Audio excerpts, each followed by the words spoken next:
To 95 news. ప్రతిక్షణం ప్రజాక్షేమం కోసం బులెటిన్ల ముందుగా హెడ్లైన్స్ చూద్దాం. ఈ నెల 27న రైతుల ఖాతాలో పీఎం కిసాన్ డబ్బులు. రాజస్థాన్లోని సికార్లో నిధులు విడుదల చేయనున్న మోదీ.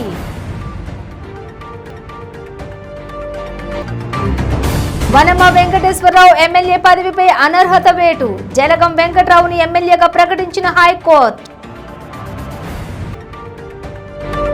చేతగాని ప్రభుత్వంతో నష్టం ఏంటనేది జగన్ పాలనతో తెలిసింది. రాష్ట్రంలో ఏ రైతు కూడా సంతోషంగా లేడన్న టీడీపీ చీఫ్ చంద్రబాబు.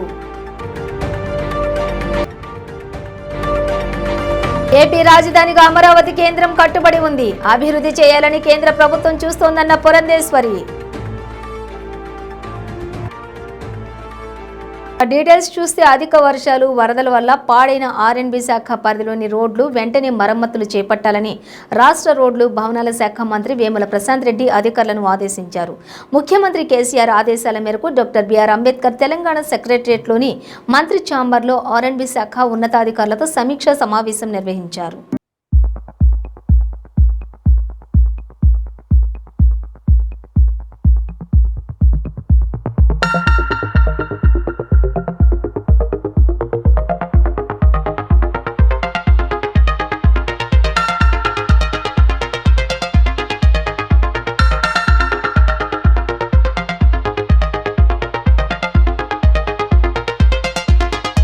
అధికారంలోకి వచ్చింది మొదలు ప్రతిపక్షాలపై కక్ష సాధింపు చర్యలు ఎక్కువయ్యాయని టీడీపీ సీనియర్ నేత కన్నా లక్ష్మీనారాయణ అన్నారు. పల్నాడులో ఫ్యాక్షన్ రాజకీయాలు ఎక్కువగా ఉన్నాయి కాబట్టి గన్మెన్లు తప్పనిసరిగా ఉన్నారని మంత్రి అంబటి రాంబాబుకి అవాకులు చివాకులు మాట్లాడడం మొదటి నుంచి ఆయనకు అలవాటే అని అన్నారు. అవినీతి చేయడంలో వారు దిట్ట అని, అంతకన్నా నేను వైసీపీ నేతల గురించి మాట్లాడలేనన్నారు. మాట్లాడను కూడా అంటూ చెప్పుకొచ్చారు. జగన్మోహన్ రెడ్డి ముఖ్యమంత్రి అయిన దగ్గర నుంచి కూడా ప్రతిపక్షాల మీద కక్ష సాధింపు చర్యలు అలాగే కుట్రలు చేస్తున్నటువంటి విషయం తెలిసిందే. దాంట్లో భాగంగానే నేను ప్రభుత్వాన్ని గట్టిగా విమర్శిస్తున్నాననేటువంటి ఒక ఉద్దేశంతో మరి పల్నాడు జిల్లాలో సెక్యూరిటీ పరంగా థ్రెట్ ఉన్నప్పటికీ కూడా నాకు గన్మన్ని విత్డ్రా చేసినటువంటిది ఇది కుట్రపూరిత చర్య అని చెప్పేసి నేను ఈ సందర్భంగా తెలియజేస్తా ఉన్నాను. ప్రజలు తనకి మంచి మెజారిటీ ఇచ్చారు. శుభ్రంగా ఇచ్చిన మెజారిటీతోటి పరిపాలన చేస్తుంటే తండ్రి కన్నా అతను అన్నట్లు మంచి పేరు తెచ్చుకుంటాడు అనేటువంటి పరిస్థితి ఉన్నది. అధికారంలోకి వచ్చిన క్షణం నుంచి కూడా కుట్రలు, కుతంత్రాలు, అవినీతి, దోపిడీ, అరాచకం, హత్యలు తప్ప ఇంకొక కార్యక్రమం మరి లేదు. త్వరలోనే మరి ఎన్నికలు కావాలని ముఖ్యమంత్రి కోరుకుంటున్నాడు. మరి తాను కోరుకున్నట్టు త్వరగా ఎన్నికలు వస్తే, ఎంత త్వరగా ఎన్నికలు వస్తే అంత త్వరగా ఈ ముఖ్యమంత్రిని ఇంటికి పంపడానికి ప్రజలు సిద్ధంగా ఉన్నారు.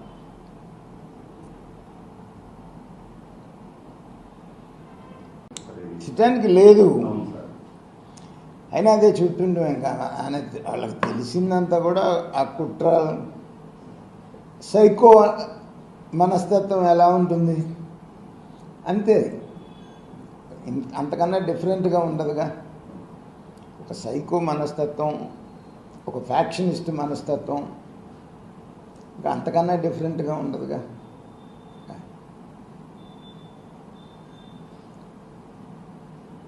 నేను ఆ స్థాయికి దిగజారైతే నేను మాట్లాడను, మా అధికార ప్రతినిధులు మాట్లాడతారు. అంతకుమించి ఏం తెలుసు వీళ్ళకి? అవాకులు చవాకులు పేలడం తప్ప,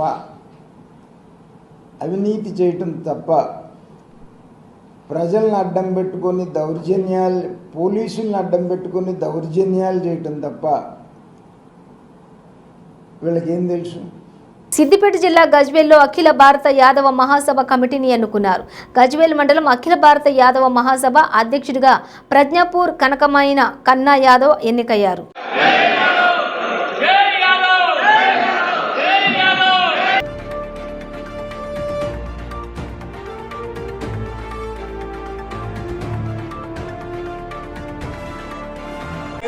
తప్ప ఇది కాగానే గల్లలు ఎగిరేసుకొని గడ్వాలు కప్పుకొని ఆల్ పార్టీల దగ్గరికి పోయి మంత్రుల దగ్గర మోకరిల్లుతారు తప్ప మన సంఘం పరిస్థితులను పట్టించుకుంటా లేరు. నేను కూడా ఒక రాజకీయ పార్టీకి బాండ్ అయినాను. నేను గత 25 ఏళ్లలో రాజకీయాలలో ఉన్నాను. సర్పంచ్గా చేసినాను, కౌన్సిలర్గా చేశాను. రేపు నెక్స్ట్ కార్పొరేషన్ కూడా అవుతుంది. అది కూడా అవకాశం ఉంది నాకు. కానీ నా కులం ఈ బాధ్యత ఇచ్చి పంపించింది కాబట్టి ఎక్కడ ఎవరి దగ్గర ఒక్క రూపాయి అవినీతికి జరగకుండా క్యాలెండర్ కూడా 5 పైసల బిల్ల కూడా వసూలు చేయలే నా 8 ఏళ్ల పదవి కాలంలో. నేను మొన్ననే నెల కింద జరగాలి, బహుశా 25 రోజులు అవుతుంది. నెల్లూరు జిల్లా కోవూరులోని వైఎస్ఆర్సీపీ కార్యాలయంలో నిర్వహించిన విలేకరుల సమావేశంలో జిల్లా వ్యవసాయ సలహా మండలి చైర్మన్ మాట్లాడుతూ కేంద్ర ప్రభుత్వం పచ్చి బియ్యం ఎగుమతిని ఆపడం రైతులు ఇబ్బంది కలిగించే చర్య అని, దీనిపై రాష్ట్ర వ్యవసాయ శాఖ మంత్రి కాకాని గోవర్ధన్ రెడ్డిని కలిసి రైతులకు మేలు చేయాలని కోరుతూ వినతి పత్రం అందజేశామని తెలిపారు. ఆయన కూడా సానుకూలంగా స్పందిస్తూ ముఖ్యమంత్రి వైఎస్ జగన్మోహన్ రెడ్డి దృష్టికి తీసుకుని వెళ్లి రైతులకు న్యాయం చేసే విధంగా చర్యలు తీసుకుంటున్నట్లు తెలిపారు. ఈ సమావేశంలో ఆయనతో పాటు మండల వ్యవసాయ సలహా మండలి chairman Nelapareddy Hariprasad Reddy, MPTC Venu, BCCL అధ్యక్షులు కేతా మల్లికార్జున్ తదితరులు పాల్గొన్నారు. పచ్చి బియ్యం ఎగుమతుల్ని నిషేధించడం జరిగింది ఇటీవల కాలంలో. ఈరోజు వ్యవసాయదారుని పరిస్థితి చూస్తుంటే పంటలు గిట్టుబాటు కాని పరిస్థితుల్లో రైతు చాలా ఇబ్బందులు పడతా ఉన్న పరిస్థితి మనం చూస్తున్నాం. ఇప్పుడు ఈ నిషేధం ఉన్నదానివల్ల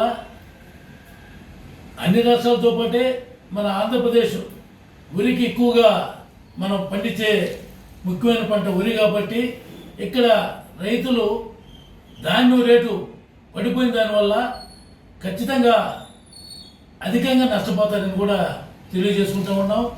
దీని మీద ఈ నిషేధం కేంద్ర ప్రభుత్వం ఎత్తివేయాలని చెప్పి నిన్న వ్యవసాయ శాఖ మంత్రి కాకాని గోవర్ధన్ రెడ్డి గారిని నేను, ఏపీ రైతు సమాఖ్య రాష్ట్ర అధ్యక్షులు చిన్నసాని కోటిరెడ్డి గారు, ఆంధ్రప్రదేశ్ వ్యవసాయ సలహా మండలి సభ్యులు బండి కృష్ణారెడ్డి గారు ముగ్గురు కలిసి వినతి పత్రం కూడా ఇవ్వడం జరిగింది. అదేవిధంగా ఈ నెల 21వ తేదీ జిల్లా వ్యవసాయ సలహా మండలి సమావేశంలో కూడా కేంద్రం ఈ ఎగుమతుల నిషేధాన్ని ఎత్తివేయాలని కూడా ఒక తీర్మానం చేసి మన ముఖ్యమంత్రి రైతుల పాలిటి పెన్నిది వ్యవసాయాన్ని పండగ చేయాలనే లక్ష్యంతో పనిచేస్తున్న జగన్మోహన్ రెడ్డి గారు కూడా ఆయన దృష్టి తీసుకుపోయి కేంద్రం మీద ఒత్తిడి తీసుకువచ్చైనా సరే ఎగుమతుల్ని నిషేధాన్ని తీసివేయాలని చెప్పి ఖచ్చితంగా ఎగుమతులు ఉంటేనే రైతుకి ధాన్యం రేటు ఉంటుందని కూడా రైతులందరి తరఫున ఒక నిర్ణయం తీసుకోవడం జరిగింది. కాబట్టి కేంద్రం ఈ నిషేధాన్ని ఎత్తివేసే విధంగా జగన్మోహన్ రెడ్డి గారు ప్రభుత్వం చర్యలు తీసుకోవాలని చెప్పి కూడా జిల్లా రైతాంగం తరఫున ప్రభుత్వాన్ని కోరుతూ ఉన్నాం.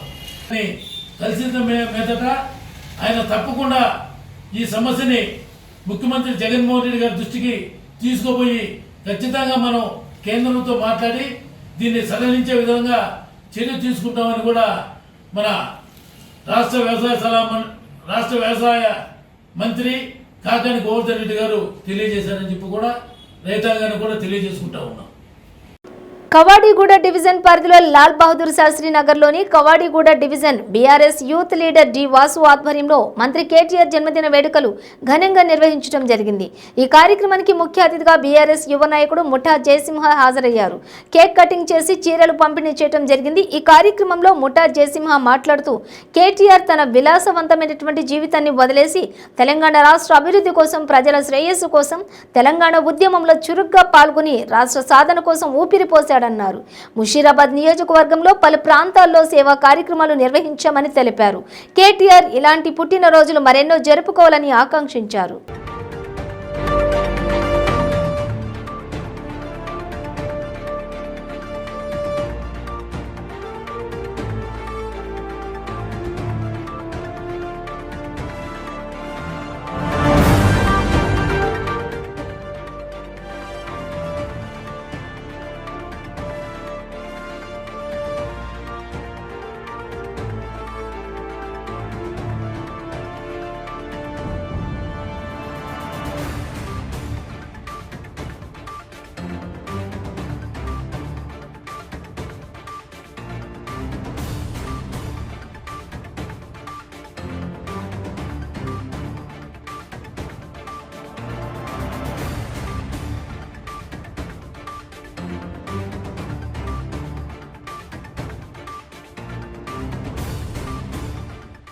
ఈరోజు మా గౌరవ మంత్రివర్యులు బీఆర్ఎస్ పార్టీ వర్కింగ్ ప్రెసిడెంట్ అయిన మా డైనమిక్ లీడర్, ప్రజల నాయకుడు, మరి తెలంగాణ రాష్ట్ర సాధన కోసం ఎంతో కృషి చేసి నేడు అన్ని వర్గాల ప్రజల నుంచి మన్ననలు పొందుతున్న మా అన్న, మేము ఎంతో అభిమానించే కేటీఆర్ గారి బర్త్డే సందర్భంగా యావత్ తెలంగాణ రాష్ట్రంలో కూడా సంబరాలు జరుగుతున్నాయి. ప్రత్యేకంగా ఈరోజు మా ముషీరాబాద్ నియోజకవర్గంలో పలు సేవా కార్యక్రమాలని ఏర్పాటు చేయడం జరిగింది.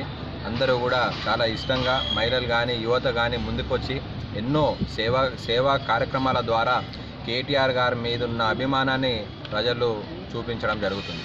మరి కేటీఆర్ గారికి బహుశా తెలంగాణ రాష్ట్రంలో అయితే పరిచయం అవసరం లేని వ్యక్తి. ఆయన తెలంగాణ రాష్ట్ర సాధన కోసం ఎంతో విలాసవంత జీవితాన్ని పక్కన పెట్టి అమెరికాలో మంచి ఉద్యోగం చేస్తున్న కేటీఆర్ గారు మరి తెలంగాణకు వచ్చి ప్రజలందరితో కలిసి తెలంగాణ ఉద్యమంలో చాలా చురుగ్గా పాల్గొని మరి తండ్రి అడుగుజాడలో ఈరోజు కేటీఆర్ గారు యావత్ మరి ప్రపంచంలో అగ్రనాయకుల నుంచి కూడా మన్ననలను ఈరోజు కేటీఆర్ గారు పొందుతుండడం మనకంతో చాలా గర్వకారణంగా అనిపిస్తుంది. మరి రానున్న రోజుల్లో కేటీఆర్ గారు కేవలం తెలంగాణకే భవిష్యత్ కాకుండా భారతదేశానికే భవిష్యత్తుగా ఆయన ఆలోచనలు కానీ ఆయనకున్న అన్ని విషయాలపైన అవగాహన కానీ ఆయన నాయకత్వం మరి భారతదేశానికి అవసరం. ఆయన రానున్న రోజుల్లో మన భారతదేశానికి ప్రధాని అయ్యే విధంగా మన కేటీఆర్ గారు ఎదగాలని ఆ మనసారా దేవుణ్ణి మేమందరం కూడా ప్రార్థిస్తున్నాం. మరి ఈరోజు కేసీఆర్ గారు కేటీఆర్ గారి నాయకత్వంలో తెలంగాణలో ఉన్న అన్ని ప్రజలు కూడా చాలా సంతోషంగా ఉన్నారు. అన్ని వర్గాల వారు కూడా చాలా సంతోషంగా ఉన్నారు. మరి ఇతర రాష్ట్ర ప్రజలు కూడా కేటీఆర్ గారి నాయకులు మాకు కావాలని ఎంతోమంది మహిళలు, యువకులు, విద్యావంతులు అందరూ కూడా కేటీఆర్ లాంటి నాయకులు దేశానికి అవసరమని ట్విట్టర్ ద్వారా కూడా మరి పలు సందర్భాల్లో చెప్పడం మనం అందరం కూడా చూస్తున్నాం. మరి అలాంటి నాయకుడి సారథ్యంలో మేము సంగారెడ్డి జిల్లా హత్నూర మండలం కాసాల 12వ వార్డు తెలంగాణ తల్లి విగ్రహం వద్ద బీఆర్ఎస్ పార్టీ వర్కింగ్ ప్రెసిడెంట్ మంత్రి కల్వకుంట్ల తారక రామారావు జన్మదినం సందర్భంగా కాసాలలో టీఆర్ఎస్ పార్టీ హత్నూర మండలం యువత ఆధ్వర్యంలో కేటీఆర్ జన్మదిన వేడుకలు నిర్వహించడం జరిగింది. ఈ కార్యక్రమంలో దౌలతాబాద్ టౌన్ ప్రెసిడెంట్ అజ్జు అజీజ్, సోహెల్, బక్కనగారి సురేందర్ రెడ్డి తదితరులు పాల్గొన్నారు. ఈరోజు హత్నూర మండలంలో సంగారెడ్డి జిల్లా మా హత్నూర మండల్ నాయకులు, యువజన నాయకులు అందరం కలిసి ఈరోజు మనం గర్విస్తున్న బర్త్డే సందర్భంగా అందరూ ఇక్కడికి రావడం జరిగింది. కావున అందరూ కూడా తప్పుగా అనుకోకండి. ఈరోజు మనం జరుపుకున్న బర్త్డే సందర్భంగా పెద్దలను పిలవకపోవడం అనేది ఏం లేదన్నా. మన బర్త్డే సందర్భంగా మనం మాట్లాడుకుంటున్నాం కాబట్టి జై కేటీఆర్. ఇప్పుడు మన కేసీఆర్ గారు అయితే ఆ గుండెకు భరోసాను కలిగించి పేద ప్రజల అభివృద్ధి తన ధ్యేయంగా వాళ్లకు పరిశ్రమలు కల్పించిన మన అందరి స్ఫూర్తిదాయకం మన కేటీఆర్ గారి జన్మదిన వేడుకలు మన హత్నూర మండల టీఆర్ఎస్ పార్టీ యువజన దళం ఇలా మన దౌలతాబాద్ కేంద్రంలో ఇలా అంగరంగ వైభవంగా జరుపుకోవడం జరిగింది. ఎన్నిక ఏదైనా ఎలాంటి పార్టీ ఆదేశాలు మేము నిర్వర్తించే విధంగా మా సమయాన్ని మా అన్నిటినీ కేటాయించుకొని మేము గెలుపుకు మా యువతంతా హత్నూర మండల యువతంతా మేము పాల్గొన్నాం. అలాంటి మమ్మల్ని కలుపుకొని పోయి ఈ విధంగా ఏదో ఎన్నికలు ఏవైనా సరే కానీ మాకు ప్రతి ఒక్క కార్యక్రమాన్ని మాకు విజయవంతం చేయడానికి మేము రెడీ ఉంటాము. ఇక్కడ ఉన్న ఒక్కొక్క బీఆర్ఎస్ కార్యకర్త ఒక 1000 ఓట్లతో సమానము మేమందరము. కాబట్టి రానున్న రోజులలో కూడా ప్రభుత్వాన్ని నెలకొల్పే విధంగా మేము పాటుపడతామని చెప్పి తెలియజేస్తూ జై కేటీఆర్. తెలంగాణ భవిష్యత్తు నాయకుడు కేటీఆర్ గారికి ఆత్మూరు మండల యువత తరఫున మరొకసారి జన్మదిన శుభాకాంక్షలు. Happy birthday KTR. జై తెలంగాణ. కేటీఆర్ గారు యువ నాయకులకు అందరికీ ఆదర్శంగా ప్రపంచ దేశాలే అబ్బురపడే విధంగా మన హైదరాబాద్ని మన తెలంగాణని డెవలప్ చేస్తున్నారు. ఇదే విధంగా తెలంగాణలోని ప్రతి గ్రామాన్ని కూడా డెవలప్ చేస్తారని నమ్మకంతో భవిష్యత్తులో మేము ఆశాభావంగా ఉన్నాము. కేసీఆర్ గారు, కేటీఆర్ గారు, హరీష్ రావు గారు, మదన్ రెడ్డి గారు ఏదైతే అడుగుజాడలో నడుస్తున్నారో వారి అడుగుజాడల్లో నడుస్తూ పార్టీ బలోపేతం చేయడానికి మా వంతు కృషి చేస్తాం. సిద్దిపేట జిల్లా గజ్వేల్లో పారిశుద్ధ్య కార్మికులు భిక్షాటన చేశారు. గత 20 రోజులుగా వివిధ రూపాలలో ప్రభుత్వానికి నిరసన తెలియజేశామని, అయినా చలనం లేదని ఆవేదన వ్యక్తం చేశారు. 19,500 వేతనం చెల్లించాలని, మరణానంతరం 10 లక్షల రూపాయలు ఇన్సూరెన్స్ అందజేయాలని పారిశుద్ధ్య కార్మికులు డిమాండ్ చేశారు.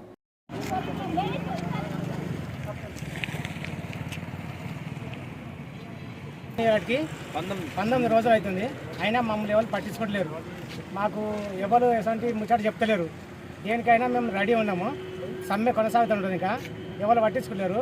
మాకు పర్మనెంట్ చేయాలి. పిఎఫ్ కల్పించాలి. మాకు సౌకర్యాలు జీతాలు పెరగాలి. సబ్బులు సరుకులు అన్ని సౌకర్యాలు ఇవ్వాలి. 4 నెలలు 5 నెలల జీతాలు ఒక్కొక్క గ్రామ పంచాయతీకి రావాలి. కొంతమందికి వచ్చినాయి. అందుకు మమ్మల్ని శ్రమించి సార్ మన కనకర్ గ్రామ పంచాయతీ వర్కర్లం 19 రోజులుగా సమ్మె చేస్తున్నా ఎలాంటి స్పందన లేదు. మాకు కావాల్సిన జీవో ఏంటంటే పరిస్థితులు బాగాలేక చాలామందికి 6 నెలల నుంచి జీతాలు లేవు. ఒక్కరికి మినిమం 15,000 నుంచి 26,000 జీతం కావాలని మేము కొట్లాడుతున్నాం. గవర్నమెంట్ నుండి జీతం కావాలి. మల్టీపర్పస్ విధానాన్ని రద్దు చేయాలని భిక్షాటన మాకు జీతాలు లేక భిక్షాటన చేస్తాం. ఎన్ని రోజుల నుంచి చేయబట్టిది? 19 రోజులు అవుతుంది. ఇవాళ భిక్షాటన పెట్టినాం. రోజుకొక ప్రోగ్రామ్ పెడుతున్నాం. జైదపూర్లోనా? మా మొత్తం జగదేపూర్ మండలం. మీది ఏ ఊరు? మీరు భిక్షాటన ఎందుకు చేస్తారు? సూర్యాపేట జిల్లా కోదాడలో విద్యార్థి కిడ్నాప్ కలకలం సృష్టించింది. ఎస్వి విద్యా సంస్థల చైర్మన్ సైదేశ్వరరావు తమ మనవడు కార్తికేయను స్కూల్ నుండి తీసుకుని వస్తుండగా సుమారు 10 మంది ఆయనపై దాడి చేసి బాలుడిని తీసుకుని కారులో పరారయ్యారు. సైదేశ్వరరావు కుమార్తె భర్తకు దూరంగా ఉండటంతో పాటు ఆమె విదేశాలకు వెళ్తూ కుమారుణ్ణి అమ్మమ్మ దగ్గర ఉంచి వెళ్ళింది. భార్యాభర్తల మధ్య కోర్టులో వివాదం కొనసాగుతోంది. బాబును తనకివ్వాలని బాబు తండ్రి, ఆయన తరపు కుటుంబ సభ్యులు గతంలో కూడా కళాశాల వద్ద ఘర్షణకు దిగారు. 3 కార్లలో కోదాడకు వచ్చి సాయంత్రం స్కూల్ నుంచి ఇంటికి వెళుతున్న సమయంలో ఒక్కసారిగా దాడి చేసి బాబును కిడ్నాప్ చేసి తీసుకుని వెళ్లారు. పోలీసులకు సమాచారం ఇవ్వడంతో కేతేపల్లి టోల్ ప్లాజా దగ్గర 2 కార్లను పట్టుకున్న పోలీసులు 6గురిని అరెస్ట్ చేశారు. బాబు తండ్రి పరారీలో ఉన్నట్లు పోలీసులు తెలిపారు.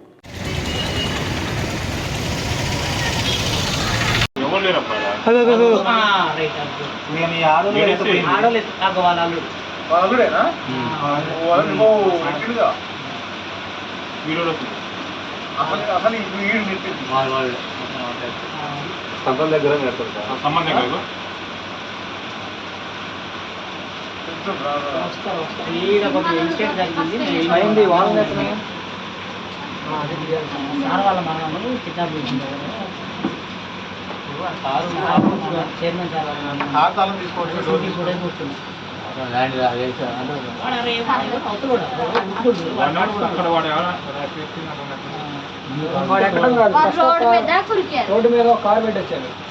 ఆ కారు కోసం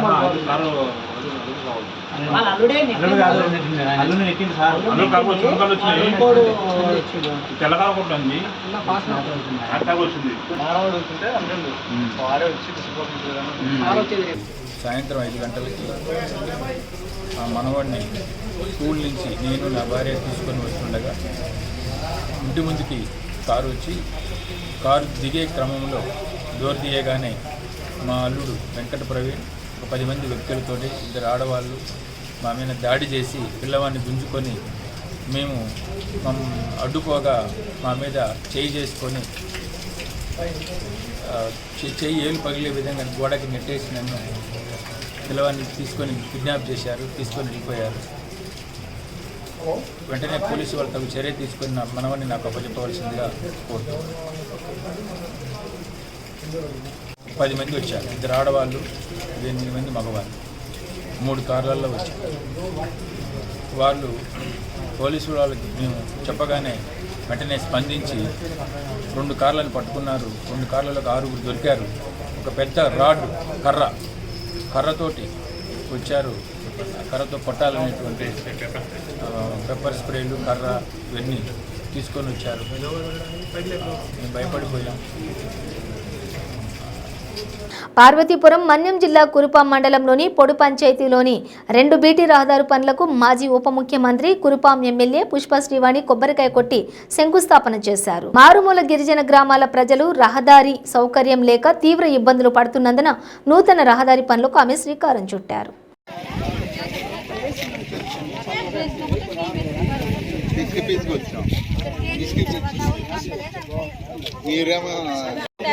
అన్ని తర్వాత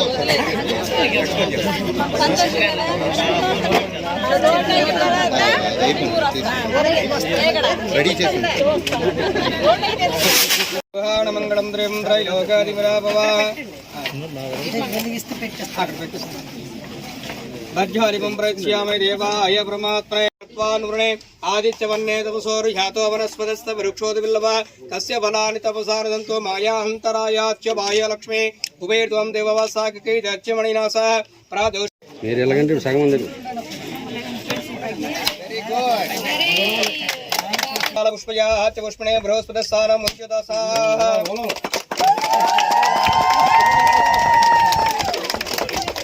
కొత్తగూడెం బీఆర్ఎస్ ఎమ్మెల్యే వనమ వెంకటేశ్వరరావుకు తెలంగాణ హైకోర్టు షాక్ ఇచ్చింది. వనమ ఎమ్మెల్యే ఎన్నిక చెల్లదని సంచలన తీర్పును వెలువరించింది. అసెంబ్లీ ఎన్నికల్లో 2వ స్థానంలో నిలిచిన జలగం వెంకటరావును ఎమ్మెల్యేగా ప్రకటించింది. 2018 నుంచి ఇప్పటి వరకు వనమ ఎమ్మెల్యే పదవీ కాలం చెల్లదని స్పష్టం చేసింది. ఎన్నికల అఫిడవిట్లోనూ వనమ తప్పుడు వివరాలను ఇచ్చారంటూ 2018లో హైకోర్టును జలగం వెంకటరావు ఆశ్రయించారు. ఈ పిటిషన్పై సుదీర్ఘంగా విచారణ జరిపిన హైకోర్టు వనమ ఎన్నిక చెల్లదని తీర్పును వెలువరించింది. అంతేకాదు ఎన్నికల అఫిడవిట్లో తప్పుడు సమాచారం ఇచ్చినందుకు 5 లక్షల జరిమానా విధించింది. 2018 ఎన్నికల్లో కాంగ్రెస్ పార్టీ తరపున వనమ గెలిచారు. ఆ తర్వాత ఆయన బీఆర్ఎస్ లో చేరారు.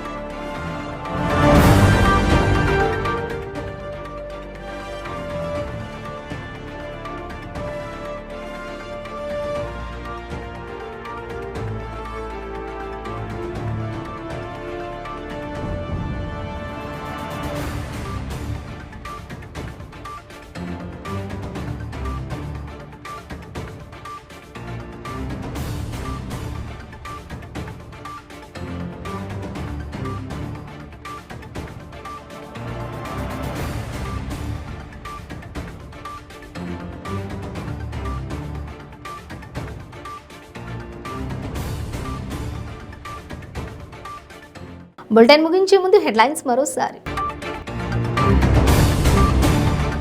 ఈ నెల 27న రైతుల ఖాతాలో పీఎం కిసాన్ డబ్బులు. రాజస్థాన్లోని సికార్లో నిధులు విడుదల చేయనున్న మోదీ.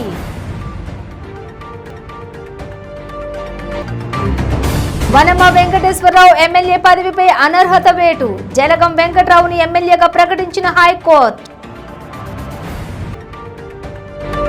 చేతగాని ప్రభుత్వంతో నష్టం ఏంటనేది జగన్ పాలనతో తెలిసింది. రాష్ట్రంలో ఏ రైతు కూడా సంతోషంగా లేడన్న టీడీపీ చీఫ్ చంద్రబాబు. ఏపీ రాజధానిగా అమరావతి కేంద్రం కట్టుబడి ఉంది. అభివృద్ధి చేయాలని కేంద్ర ప్రభుత్వం చూస్తోందన్న పురంధేశ్వరి. ఇవి బులెటిన్ డీటెయిల్స్. చూస్తూనే ఉండండి 95 న్యూస్.